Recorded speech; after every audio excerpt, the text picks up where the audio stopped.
One વિભાગ દ્વારા 1.5 કલાકની જહેમત બાદ દીપડાને ટ્રેન્ક્યુલાઇઝ કરી પાંજરે પુરાયો.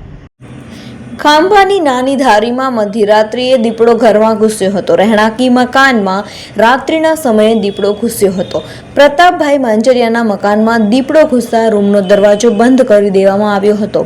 દીપડો ઘરની ઓરડીમાં પુરાયા બાદ વન વિભાગને જાણ કરવામાં આવતા વન વિભાગની ટીમ તાત્કાલિક ઘટના સ્થળે પહોંચી ગઈ હતી. વન વિભાગે 1.5 કલાકની જહેમત બાદ દીપડાને ટ્રેન્ક્યુલાઇઝ કરી પાંજરે પૂર્યો હતો.